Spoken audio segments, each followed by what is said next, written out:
Hello and welcome to the first part of this Let's Create slash tutorial series where we are going to be challenging ourselves to make a game and release the game on Steam for £50 or less. Okay, so I've been making games for a while now, usually as sort of in an organizational role, so I know a lot about how much games cost, and it is extremely expensive. But the idea is using assets we can buy from the marketplace and stuff like that. Can we get um, full set of assets for £50, get a great game made, and release it?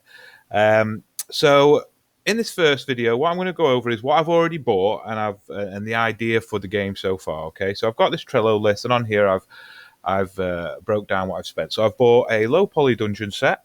I've bought some battle wizards, which are going to be our main characters, and a monster set. Okay, so far I've spent about £18, just over £18, and we've still got to get all the music, sound effects, and some other stuff. Now, posting your game onto Steam actually costs £100, so we're not including that in the overall price. But we cannot exceed £50 for all our assets, the music, and whatever else we're going to need. So we might have to beg and borrow some stuff. Now, the idea is that we have got these wizard characters. So let's have a look. Battle wizards. Meshes. And let's have a look. So we're going to create a wizard game where you play as a wizard. You've got a bunch of different spells. You're going to be in a tower, a dungeon tower, and you're going to have to go up and up and up, and each floor will have different challenges. You've got to get to the top floor. Something like that. I mean, we'll make it up as we go along, but that's the basic gist. Okay, so pictures haven't loaded up or anything. I've literally just added these and opened up the project. So I've got these wizards. I've also added, let me actually take you to here. This will be easier for me to show you. So we've got these battle wizards. And we also, let's show you the enemies that I've grabbed because they look awesome. Where are they? So much stuff. Oh, okay. We're looking at the wizards first. Right. So we've got these guys. I think they're a little bit customizable, and obviously they've got all these different staffs. Now, we might make something multiplayer, or we might have a character select screen. I'm not 100% sure. But yeah, that's that. Let's look for the enemy. I found this dragon pack. I've added that as well. Now, the good thing is all of these characters and monsters are made by the same person. One of the reasons why we can do this for so cheap is because Unreal has had a sale, and I've bought these at a reduced price. So this is our monster pack.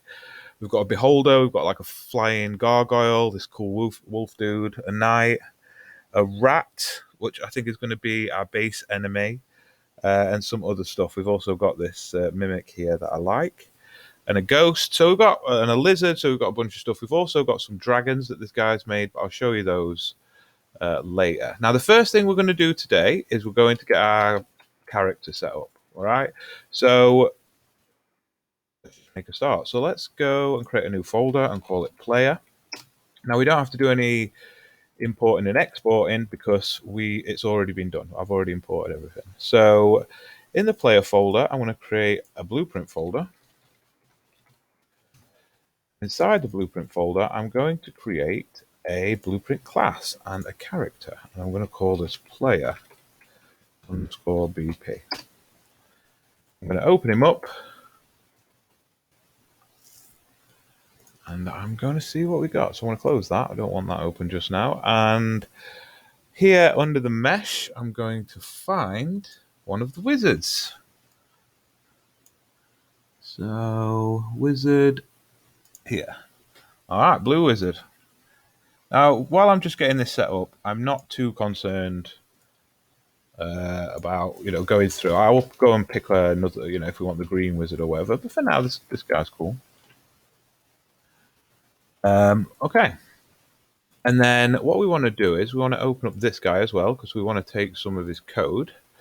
So I want to get this guy set up real quick. So we'll take all of this. Control C, come over here, into here, get rid of this, don't need this for now.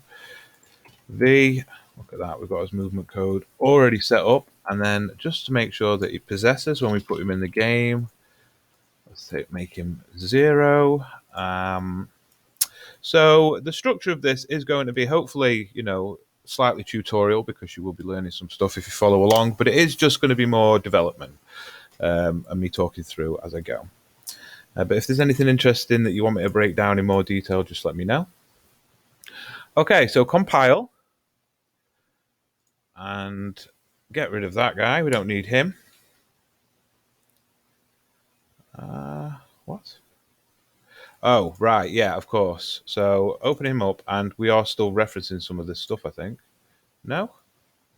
The player BP? Why is it giving me an error then?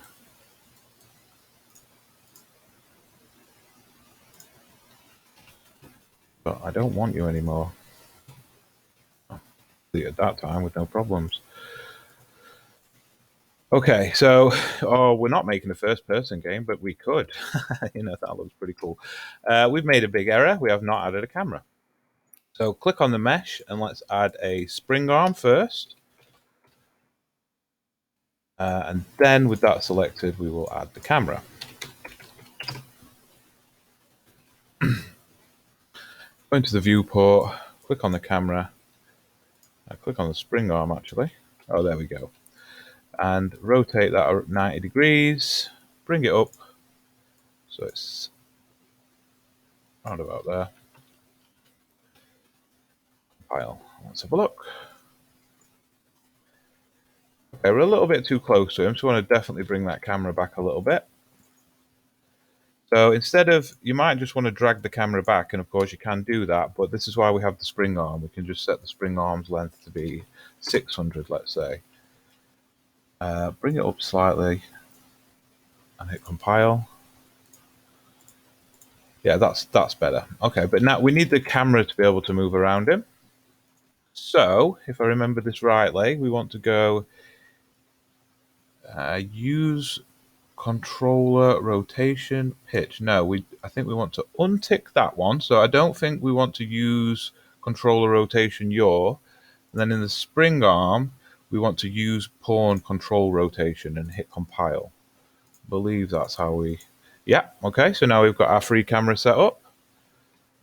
But now what we need to do is make sure that when we walk forward, he's always walking in the direction that we are facing. Okay, so how we do that is we go to the character movement and we want to orient rotation to movement. Okay, so hit that. And then when I move, I'm always moving in the direction that I'm looking, which is what we want. Okay, I can also rotate without moving the camera. But he has a really slow rotation. So another thing we can fix, I believe, really quickly is if we type in ROT for rotation, and here the rotation rate is set to 360. I'm going to double that to 720. But again, this is just throwing it in quickly. We'll have to come back, and now the rotation rate is much quicker. And when we get the animations in there, that should look a lot better, which is the next thing we're going to do. So player, create a new folder. Where's the folders? New folder, and call it animations. And then let's go over to the wizard folder, battle wizards, and then let's open up the animations. And I'm going to move all these animations into my player animation folder, just to keep me organized. Oops. So drag all of those into the player animation folder and hit move here. Not copy here. We don't want to copy those. We'll move them. It's going to take a minute. While we do that, let's see what we got. So we've got attack. So I haven't been through these at all. I've literally just added them to the project, and that's it. So let's have a look at the time. I'm still using this screen recorder. I actually find it's the best way to do it. You get really small file sizes, and It's really easy to use. Right. So now we've got our player animations folder. Let's see what we got. So we've got attack to start, maintain. Okay, we're definitely going to have to go through these in detail. But for now, all I want is the walk stuff. I just want to get him moving. Idols. Battle walk backwards. Battle walk forwards. Okay, so the best thing to do is just create a blend space and see what we got. So go into an animation blend space. So where are we going? I'm going to go for a 1D blend. No, yeah, I'm going to go for a normal 2D blend space. So, and it's for, who was it for? It was for the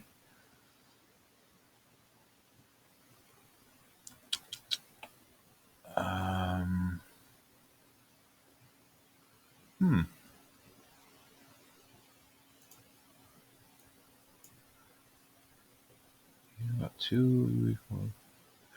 Where is the wizard then? I'm just going to go and see what he's called. So back to the battle wizards, meshes.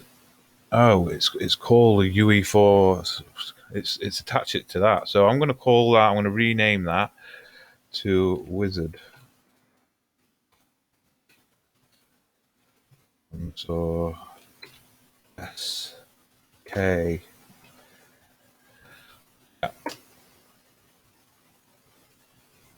Okay. So now when we go back to the player animation folder and create a blend space, where are we? Animation blend space, and then we should just be able to find the wizard SK, and then we're going to call this player underscore blend space. Okay. There we go. We've got our guy, and we are going to set up the axis first. So the first one is direction,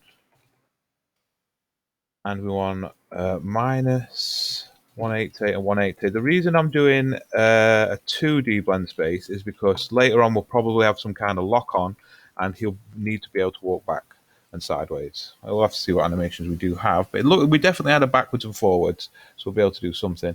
Interpolation time 0.2, and number of grid divisions is 12. I can't remember if I use 12 or 14, but we'll check. Next one is speed, and it's minus 600, so that's when he's walking fully backwards, and 600. And again, 0.2 and 12 grid divisions. Now we can see here we've got, where's 0, 0? So let's get idle. Let's see what idols we have. So idle 1, 2, and 3. Now we are going to go through these. Ooh, that one's cool. Now we'll use idle 1 though for starts. So where's 0, 0? Okay, just plop that back there, and I think it's 14 grid divisions I want. Oh. And then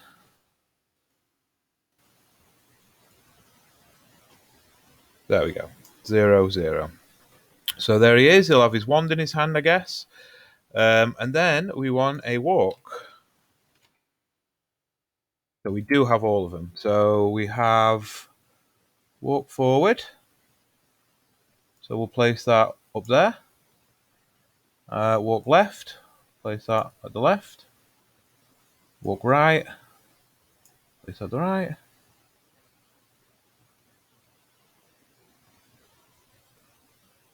Ah, okay.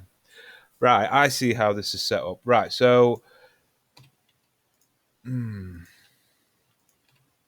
so I think we're gonna have to set up a 1D blend space and a 2D blend space, because when he's locked on and stuff, he's gonna be using this. So right, so for now, we'll keep that and we'll rename it, and we'll call it player lock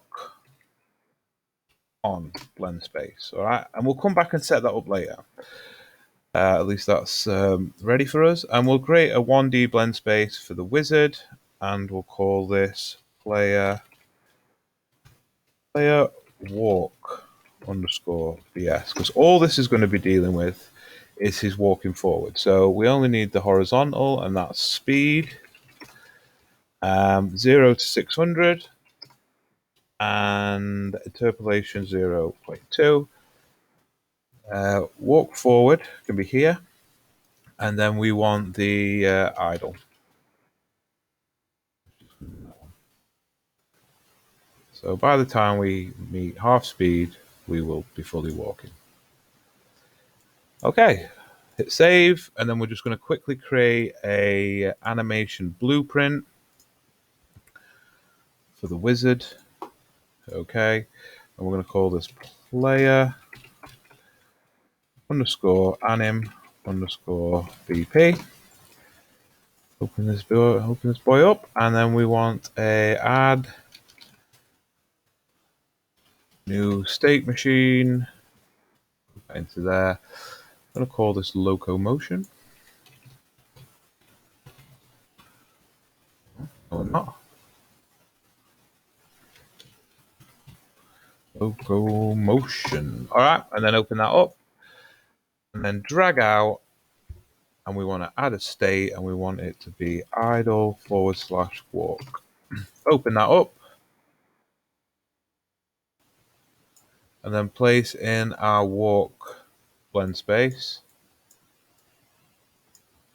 And we might have to come back here later and do something when we transition between this and the other one, because we're going to be able to want to do that. So that we'll be able to do that. Yeah, so click on idle walk, and then we want to promote that to a variable and call it speed. Ooh, too many E's in speed. And then open the event graph, and then we want to cast to wizard. Do we want to cast? Yeah, I think we should cast. Cast a wizard. No, cast a player. Nope. Cast a player VP. Cast a player BP. The object goes into there, and then we want to get velocity. Get the forward vector. Because later on we know we're going to need to do all that other stuff, we're going to get the right vector as well. And then it's important you do them in that order. Dot product into there, and then VB. That can go in the bottom, that can go in the top. See, because they'll get the velocity in the forward vector, that gets our speed, and getting our velocity and the right vector will give us our direction. But for now, we only need the speed. So set speed there. Oh no, there, and then there. Then hit compile, and then you'll see him pop in. So if we then go and add that blueprint, so player anim BP, there he is. There's our wizard boy. Now let's check the time. Okay, I'm gonna risk adding the something to his hand. So let's see if they've already added some sockets. So we'll add a scene component. We'll call it staff location, and we will make sure that's inherited to the mesh, and click here. Oh no, it's inherited to the mesh now. Click here. Oh, look at this weapon socket. So it's already set up for us. Excellent. Now all I need to do is add a static mesh to that. Call this staff.